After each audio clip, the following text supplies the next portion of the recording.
All right, today in the shop we're doing the pads on a Chevy Silverado 2500 HD. This is a 2014. Now, I already took the wheel off. I think most people know to jack up a car and how to take the wheel off. It's when you get to the pads, a lot of people say, well, what do I do now? Okay, so before you start this job, make sure you have this T55, this Torx tool here, all right? And it's a T55. If you don't have that, you're not getting the job done. And make sure it's a T55, nothing smaller, not even a hair smaller, because if you strip them out, you're gonna be buying a whole new caliper. I'll show you what we're looking at. Just so you know what we're looking at here, okay? This is your actual cradle here, all right? This is your caliper. We're not removing the cradle here. We're just removing the caliper because we're only doing the pads. We're not doing the rotor.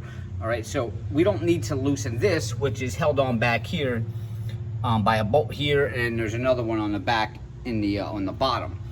So, but just to remove this caliper, behind here in the top, you're gonna feel back there and you're gonna feel this little rubbery squishy thing, okay? I already took them out, but you just wanna push in with your finger. It'll actually collapse this and allow you to grip it with your finger and pull it out. Behind that is where your T55 Torx bolt is. And I'll slide the camera back here so you can see. See it right there? That's it right there. And this is where that little rubber piece was over top. And I just pushed in on it and then I pulled out. And that reveals the bolt right there. And there's going to be another one. If you come down the bottom, let's see if I can find this one here. Oh, there it is right there. There's another one on the bottom. Now, even after you get this bit, you may even have a long ratchet like this. All right, those things are super tight. Make sure you have a leverage bar. I'm telling you now, even with that long ratchet drive, those suckers are tight and they're gonna be hard to get off. So have a leverage bar standing by. And what also wouldn't hurt, deep creep. This stuff's pretty amazing. It gets in spots where the other stuff doesn't get into. No, they're not paying me to do this. I just love this shit. All right, but you can also use PB Blaster, WD-40 something, but I would recommend soaking that stuff, walk away for 10 minutes, go get a coffee, whatever, and then come back. It'll make your life a lot easier. All right, so I'm gonna go ahead and we're gonna bust those off, and I'm gonna have to use that leverage bar. I got my ratchet on there, and now we wanna turn left to loosen, which would be on this side. The driver's side, you'd actually be pushing down. These are not reverse thread. It's lefty-loosey, righty-tighty. So we got the ratchet on there. Now I'm going to slide my leverage bar on the end here. All right, and we're just gonna push down a little bit. And there it goes. It's loose. Do the same thing for that bottom bolt. Okay, so I put the drive on that bottom bolt, and I lied earlier. That one actually was loose, and I was able to do it by hand. But from past experience, 87.8% of the time, I had to use the leverage bar. Now, once you have them loose, you're gonna feel like you're cranking and cranking and cranking, but the bolt is not coming out. So what I like to do is I take my battery gun here and I just put it on there very lightly, and I reverse it, which would be, you know, loosening. And I kind of I tilt on this a little bit so that it grabs on the bolt a little bit, and then I reverse slowly, and then I pull that bolt out of there. Put it in there. And I'm gonna tilt, and then I'm gonna back this out nice and slow, and it pulls that bolt out just like that. And this is what it looks like. Now I'll go ahead and do the bottom one, and then we'll work on getting that caliper off of there. I have both my caliper bolts out. Now theoretically, this thing you should be able to shake and pull up on, but before you do that, I would get a bucket or something here, because this is really heavy. You don't want this to drop down and overextend or break this brake line. So, but we're gonna get a bucket, and then we're gonna try to shake this loose. Sometimes they don't come loose, and I'll show you a little trick that you can do to, you know, kind of close this caliper a little bit and make it easier to pull this off. Before we start compressing anything, come up under your hood to your master cylinder cap, and you don't have to take it all the way off, but you just wanna loosen it, and then you can leave the cap sitting on top. My bucket is in place. Now I'm gonna go ahead and wiggle this and try to pull this off. In the event that it does come off, let me just show you now what happens when it's stuck, what you can do. Now if you look, this thing has 3 holes in the caliper, and you can see, let me get some light in there. You can actually see the pad where that piston is meeting the pad right there. Well, what I typically do is, and you have to be really careful doing this because you can break your caliper I'll typically pry up on this just a little bit, right in the center here with a little pry bar. There we go. There we go. It moved up, just moved up a little bit there. Now you can see that little gap I just got between the piston and the pad. See that gap down in there? Well, what you can do is you can actually take and be really, really careful, because you don't want to score up this piston. I would get some type of screwdriver and try to get within that gap, and then just push ever so slightly, because what you're trying to do is just get this to go in just a hair so that you can slide this off the pads. And again, I have to stress, be very careful you don't mess up this piston here. You could even try to put a cloth down in there before you do that. I'm gonna try to wiggle this free and see if it comes loose, and then if it does, I will set it on the bucket. Try to do this with one hand, actually. You can see they do have play in them, but they get caught up on those pads. So, yeah, I'm gonna have to set the camera down. I'm gonna try to jiggle this free here. It takes a little bit of jiggling.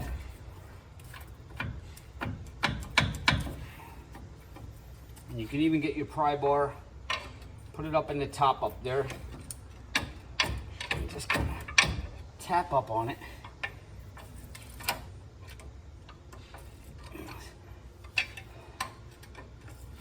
A little bit at the top, a little bit at the bottom.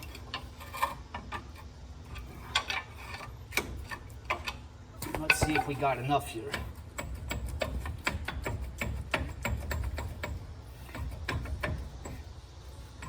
So I'm gonna grab a little bit smaller screwdriver, and I'm gonna put it in there, and just ever so slightly, we're gonna pry on that piston, try to give us the room we need to pull that off. Again, I said it 10 times already, be very careful putting this in there. So I'm gonna put my screwdriver in that gap, push it in a little bit, and slightly, I'm just gonna push a little bit so that I can separate that. See, now we have a nice sized gap right there. And I'll come down to the bottom, same thing, ever so slightly push in. And that should be enough. You don't need to push them all the way in. We're gonna do that next. All right, there it is. And we got our bucket here. I'm gonna set that right down on the bucket so we don't hurt that brake line. Now our pads are exposed. You can see, before I take these out, they really just ride in this groove here and this groove here, and you can slide them out just like that. Okay, yeah, there's not really too much pad left on them. All right, and this is where you can inspect your rotor. Now, if you have to change your rotor, then you would go a step further and you would take the bolt off this cradle here, and then there's another one down there on the bottom, and that'll allow this to come off, and then your rotor will just slide off. There's nothing else holding it on here. We're not doing that, so we'll just continue on with the pads. So we slid the front one off. We'll slide this back one out of there. And keep one of these close by, because what we're gonna do is put one over top of our pistons here.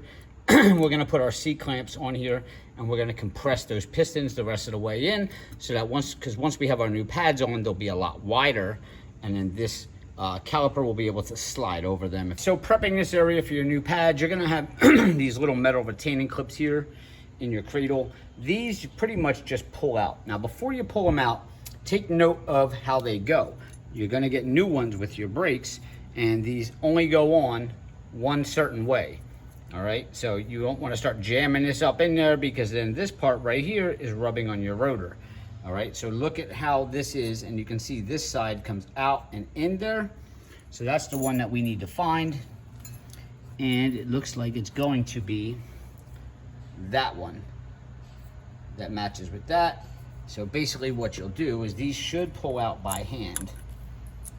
All right, you want to pull that out of there. And they're not real hard to put in. All right, and then there's your new one, which would basically pop right up in there. Now, before you do that, probably a good rule of thumb, I usually get some brake clean. I spray it up in here in case there's any dirt or anything to where these won't seat properly. You can get a little wire brush, but always keep in mind you don't want to hurt your rotor.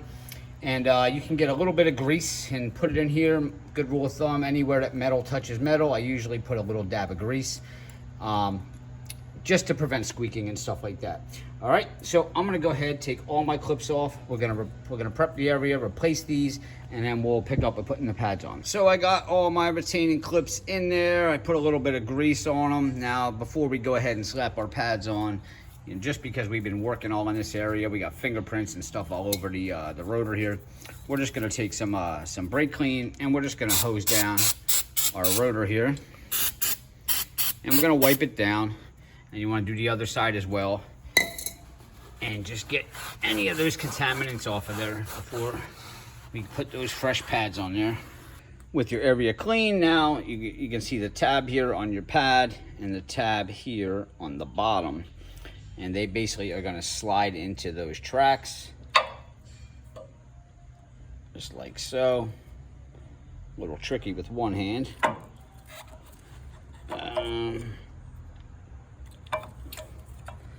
There we go. Just like that, really simple. Pads on, I'll go ahead and put the back one on. With both of our pads on now, the other ones were a lot thinner. You can see these are a lot wider, and that's why we need to compress these pistons in now, and then we can put our caliper back on. All right, so again, I have the old pad in there laying across both pistons, and I have 2 C-clamps on here. They do sell a tool for this, but most people watching this probably aren't gonna have that tool, but a lot of people do have some type of C-clamp or something. You can typically use one. I usually do 2. So what I'm gonna do, we wanna crank this one in to push in on this piston, but we'll do a couple turns on this, and then we'll go to this one, do a couple turns on this. And then we'll go to this one, do a couple turns on this. Basically what we're doing is we're pushing them in equally rather than pushing it just one in and have one up like that. I like to do them evenly. So we're gonna go ahead and we're gonna crank those in.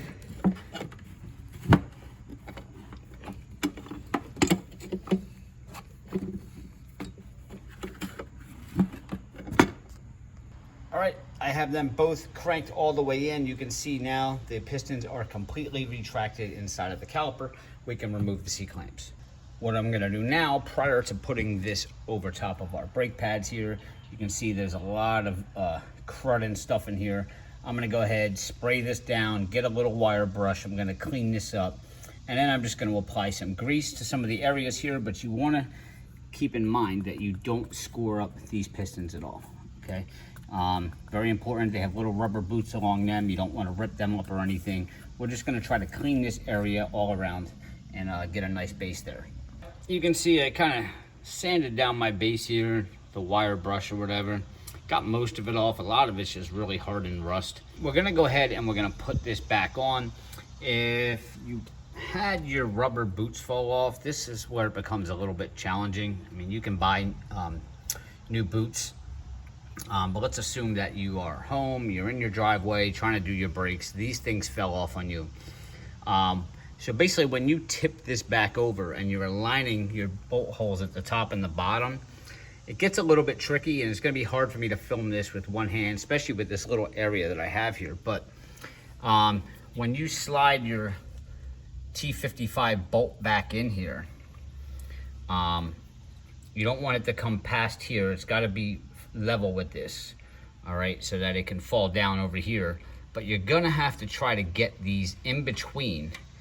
So I flipped the caliper, I have it resting on there, and here's the gap. Let me try to turn some light on here. Here's the gap where we're trying to get that boot. So what I was saying was, take your bolt and, come on, slide that in. Now we don't want it to come past there. All right, we want to keep that level right about there. And I'm gonna need 2 hands, but essentially, I'm gonna take this boot and try to work it down in there, and then I'm gonna push this bolt in and kind of jiggle the caliper to line this bolt up with the hole here. One thing you can do so that this doesn't fall down on you again, because it's just resting there, if you have your bucket and there's a lot of weight, if there's stuff inside the bucket, slide it up against your caliper and it'll keep that from falling down on you or falling off. So I managed to get my boot in there. Now what I want to do is I want to make sure that I can get this top bolt lined up and at least recessed in a couple of threads. Don't tighten it all the way because you still got to do the bottom. But you also don't want to leave this loose completely, because as you're trying to fit the bottom in, the top boot's going to come unaligned and fall out again. So once you get your top lined up, try to screw this in a couple of threads, but not all the way in, just so this boot doesn't come off again while you're trying to put the bottom one in. I got the top bolt in a couple threads, and as you can see now, I can move this around without fear of this thing falling or that boot coming out, and I can go ahead and put my boot and my bolt in the bottom. All right, my bottom boot is in there. The top one's in. Both of my bolts are threaded in slightly, so now I can go ahead and finish tightening these up. You don't need the leverage bar to tighten them. Pretty much just human strength tightening these. You don't want to over tighten them, but you do want to have a little bit of force on there, because you definitely don't want your caliper shaking loose when you're driving. Remember, righty-tighty.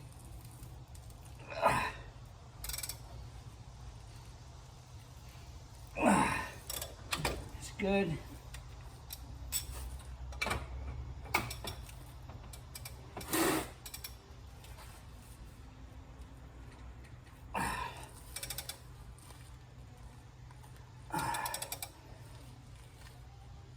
That's good.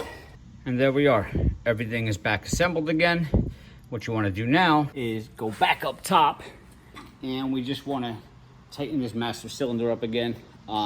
If you happen to lose any brake fluid in the process, you shouldn't have. If you did have brake fluid coming out, you may have a bad caliper going on there. But check your brake fluid and then tighten your cap back up and make sure it's secure. Before you put the wheels on, actually go in the truck, pump the brakes a couple of times. You can start the truck, pump the brakes a couple of times slowly, and let those pistons compress and let those pads meet the rotor.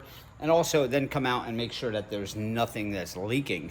Make sure your brake line didn't come loose or you didn't break it. Make sure there's no brake fluid coming out anywhere. And of course, make sure your calipers are compressing. And to do that, we'll start the truck. It'll probably get a little noisy in here.